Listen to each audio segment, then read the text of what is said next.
Once nabuksan mo nga itong gate sa apartment, eto ang bubungad sa'yo. Kita mo naman napakadaming gamit, ang kalat, ang gulo, ang sakit sa ulo. Kaya naman i-organize ko yan, lilinisin natin sa abot ng makakaya. So samahan nyo akong magpagod for today's video. Binuksan ko lang yung shower curtain dito para naman kahit paano mas maaliwalas. And bakit ba may shower curtain dyan? Hindi naman CR yan. Paano ba naman kapag umuulan kasi natulo yung tubig? Inilabas ko nga muna yung itim na sampayan para mawalisan ko nga itong laundry area naming pagka-cute-cute ng size. Siguro mga isang buwan na nga kaming hindi tumatambay dito sa labas. Kaya ayan, napabayaan talaga ng husto. Tapos maya-maya may mga parcel na dumarating, mga tambak, even mga labahin. Kita mo naman, gabundo. Dito kasi sa amin, si Pinggoy talagang nakatokang maglaba. Eh, naglalaba naman siya from time to time, pero hindi niya nga nauubos dahil sobrang dami na nga. So, yung ganyang bagay sa amin, hindi na namin kailangan pagtalunan, pag-awayan pa yan. So, ipapalaundry na lang namin yung karamihan dito. Pero yung mga underwear, at saka yung mga towel, bedsheet, kasi usually yun yung mga mahal ang charge. Pag pinalaundry,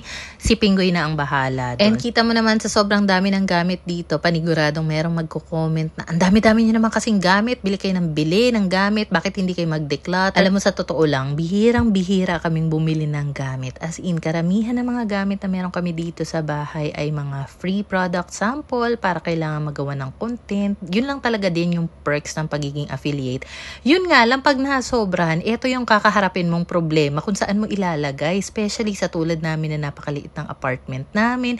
And marami ring nagsasuggest, lipat na kayo ng ibang apartment, yung ganyang renta nyo na 9K, pang 2 bedroom na yan sa ibang lugar. Naghahanap-hanap na rin naman ako ng ibang apartment. It's just that wala akong makita na swak para sa amin kasi malapit lang to sa school ng panganay ko. Marami rin nagsasuggest na kumuha ka na lang ng rent-to-own. Even yung kuya ko, meron din siyang nire-recommend na rent-to-own kasi siya, nakakuha na siya sa Cavite.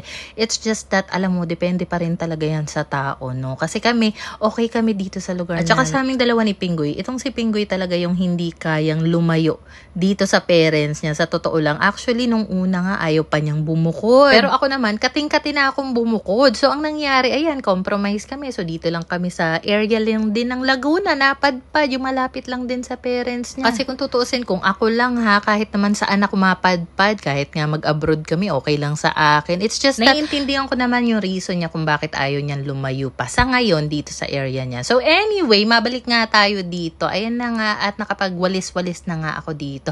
Alam mo, ang bala ko talagang gawin dito is tanggalin ko lahat ng gamit, magsasaboy ako ng tubig na may sabon, tapos kukuskusin ko yan. Kaso, limited ang time ko. Napakadami ko mga parcel dito na kailangan gawa ng content. So sabi ko, ay magwawalis-walis na nga lang ako. Alam mo, nasira na nga rin itong screen door namin. Pangalawa na namin to. Hindi talaga tumatagal yung ganito sa amin. At saka yung design kasi ng pintuan, like nakausli yung doorknob.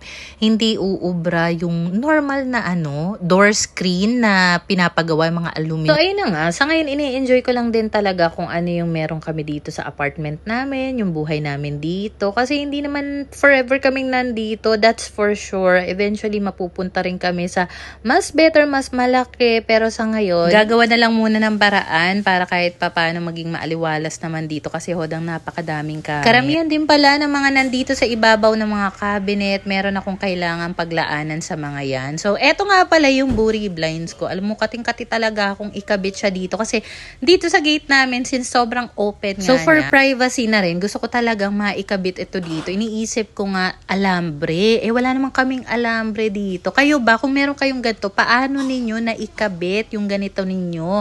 So, anyway, ganyan kasi yung bala ko. O, diba, kahit papano, may privacy kami at saka hindi masakit sa mata yung cover na to. So, para hindi siya maulanan, I'm thinking baka maglagay ako ng trapal sa labas or something para lang kahit papano maiwasan din yung pagpasok ng tubig ulan dito sa gate namin. Ano sa tingin nyo? Okay ba? Kasi gusto ko talaga siya maikabit doon. Natutuwa ako dahil nakita ko na naman yung ganda nitong mga rattan plastic chair ko. Kasi dito kami dati madalas tumambay, lalo na nung bagong dating nga yung mga upuan namin. So pagpasensya nyo na yung pwesto ng ladder, wala na kasi ako ibang maisip na pwede niyang paglagyan na hindi siya mababasa. And kita mo naman, mas nag-improve talaga yung itsura niya kumpara kanina sa onset ng video. So ayan nga pala mga bagong parcel ko yan na kailangan kong magawa ng content.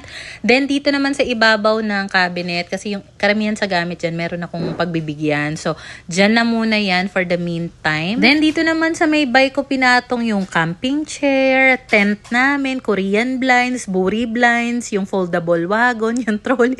Oh, diba? Napagkasya ko naman kasi odang ang liit-liit ng space at saka yung potty trainer ni Koa. At saka kung bakit may upuan dyan. Diyan kasi laging tumatambay si Pinggoy at saka yung mga tambak na laundry na yan, mababawasan din yan once na ma-pick up na nga. Dito nga pala sa amin dahil may nilagay akong solar light. So kapag nagdidilim na nga kusay, yung nag-o-on, mga ilang oras din naman yung tinatagal niyan. And then kapag trip namin tumambay dito sa gabi, binubuksan ko yung string light. Kasi ang ganda, lakas maka-cafe feel. Kaya lang, naaburido talaga yung mata ko sa dami ng gamit. Pero hayaan mo na muna, pansamantagal. And then hindi na ako nakatiis. Tinanggal ko na nga itong ladder dito kasi dito nga kami madalas tumambay and parang ang sakit sa mata na merong ladder dyan sa likod namin. So, hanapan ko na lang talaga ng ibang pwesto yan. But for now, kita mo naman, mas better, diba? At saka alam mo ba, si Ate Freya, kasi diba nagstay siya sa amin ng ilang araw.